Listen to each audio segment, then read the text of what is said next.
Konsumisyon ba ang paghahanda ng pagkaing may nutrisyon?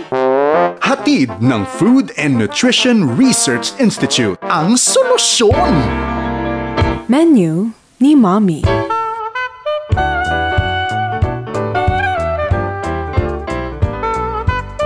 Isang maganda at masayang umaga sa mga kaibigan. Muli ito pang inyong lingkod, si Josie Gonzalez po, ng Department of Science and Technology, Food and Nutrition Research Institute.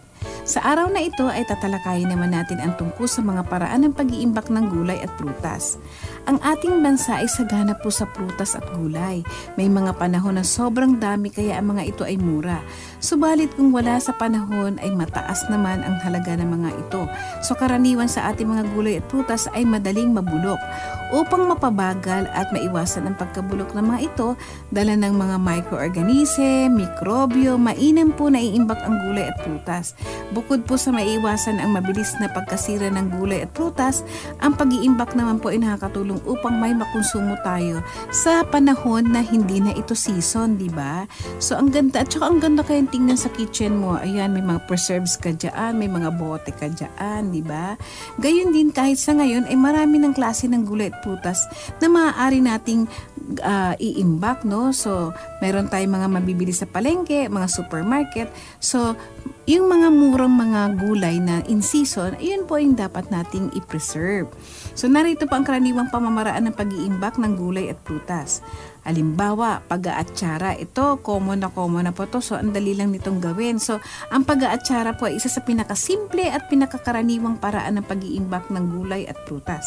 Kasama rito ang paggamit ng suka. Ito yung mga natural preservative, suka, asin, asukal, na yung asuka ay tinuturing natin na acidic kaya hindi ito kaagad nalalagyan ng mikrobyo. Ginagamit din ng asukal na may kakayahang sumipsip ng tubig na nakakaalis po ng di ba yung water activity. Ito kasi yung nagbibigay para magkaroon ng manirahan pa yung mga mikrobyo dyan. So nakakatulong po ang sugar, no, sa pag-iimbak o pag-preserve. Kapag pinagsama-sama ang dalawang paraan na banggit, mas mapipigilan po ang pagdami ng mga mikrobyo. So may dalawang uri tayo ng atsara. Meron tayong tinatawag na yung simpleng atsara lang o payak na pag-aatsara. Matapos na maihanda ang mga pagkain, ang solusyon ng suka, asin at asukal at iba pang pampalasa ay dinadagdag dito. Ang mga gulay na kadalasang ginagawang atsara ay ang hilaw na papaya, pwede naman ang carrots, pepino, labong, pwede rin po yung sayote. Ang pangalawa naman ay ang pagbuburo. Kasi ang tawag nito sa English po ay pickling or fermentation. So, fermentation po yung pagbuburo. Pickling naman po yung pag-aatsara. Pickles. Ayan.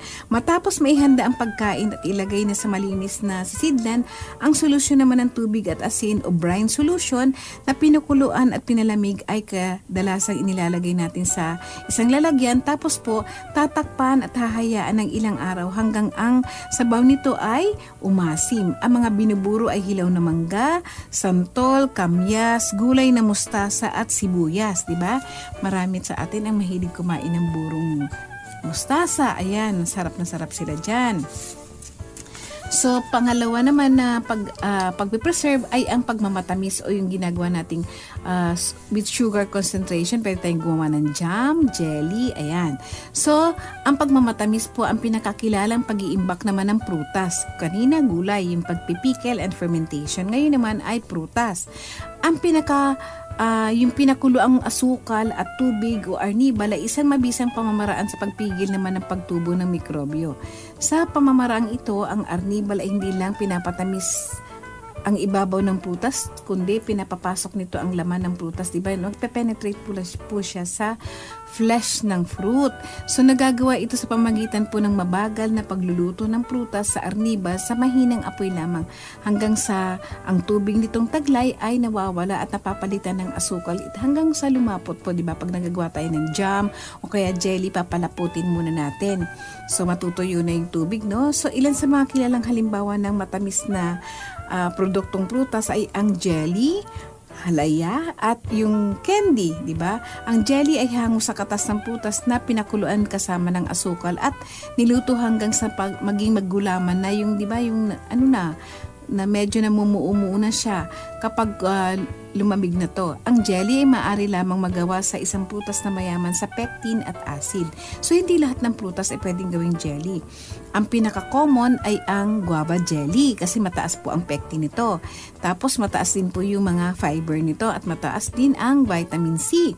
Tapos naman, kapag ginawa mo naman jam, ito naman yung mataas din ang pectin, syempre, para po maging malapot at maging mabuo yung jam natin. So, magmamold kasi siya, no? So, kapag ito ay napainitan naman kasama ng asukal, ay lumalapot, tapos nagiging malagulaman ito kapag lumamig. So, maaaring masuri kung may pectin ang prutas sa pamagitan ng paglalagay ng 1 kutsara ng ethyl alcohol sa prutas. Pero wag pong isasama sa pagluto yung ethyl alcohol ha, itatapon po ito. Ito po ay pang testing lamang. Kung sa pagkahalo ay nakita mo na pag 'di ba hinalo mo yung kumuha ka ng 1 kutsarang juice nung prutas, halimbawa mangga, tapos nilagyan mo ng 1 kutsarang ethyl alcohol, pag tumigas ito at saka namuo yung juice ng mangga, ang ibig sabihin yung mangga ay mayaman sa pectin. Tapos itapon na natin ha, hindi ito kasama dun sa lulutuin na magiging mango jam. Ayan, para malinaw lang mga kaibigan ha. So, makakagawa na tayo ng masarap na jelly at ng jam kapag nasubukan na natin kung mataas nga ang pectin. So, ang halaya naman ay katulad ng jelly din. Ngunit, may mga lamang katas ang halaya. So, ang halaya parang sa Tagalog kasi halaya. Pero actually, yan? Ito yung jam na tinatawag. Kasi may mga fruit bits, di ba?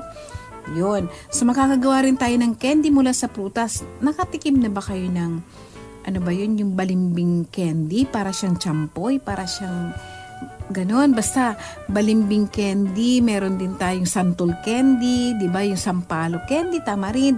Na ginagawang paulit-ulit na pinapakulo ng arnibal. Ito ang mamasyado lang maproseso, pero ang sarap-sarap. Di ba? Paulit-ulit na pinapakuluan yung prutas sa arnibal ng asukal para masipsip talaga ng prutas yung asukal. Tapos, kapag medyo, di ba, papatigasin natin to, papalaputin natin, medyo mahaba lang yung proseso ng paggawa nito. Pero ang kagandahan nito, di ba, meron kang sariling fruit candy. Yan. Sa pag-iimbak na ilangan sundin natin ang sinasaad sa recipe.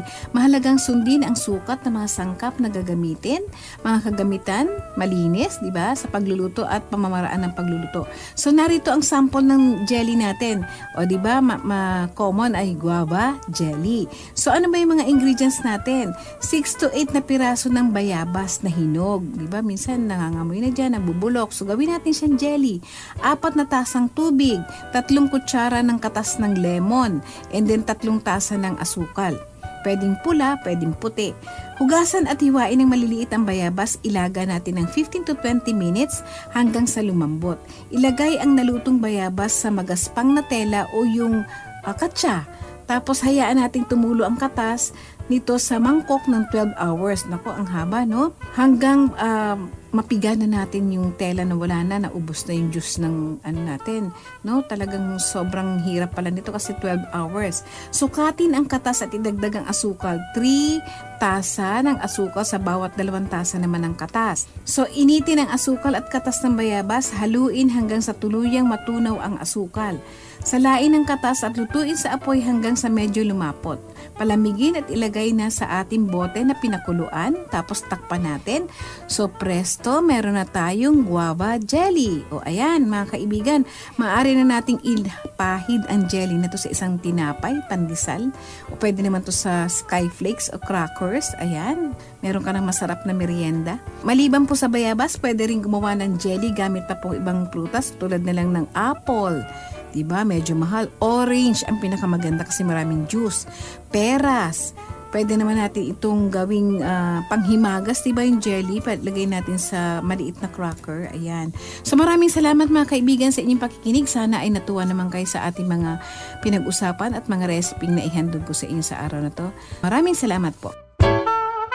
Ang menu ni Mami ay hatid sa iyo ng Food and Nutrition Research Institute ng Department of Science and Technology. Para sa mga lutuin at pagkain puno ng nutrisyon, humingi ng recipe sa FNRI DOST, General Santos Avenue, Bicutan, Taguig City.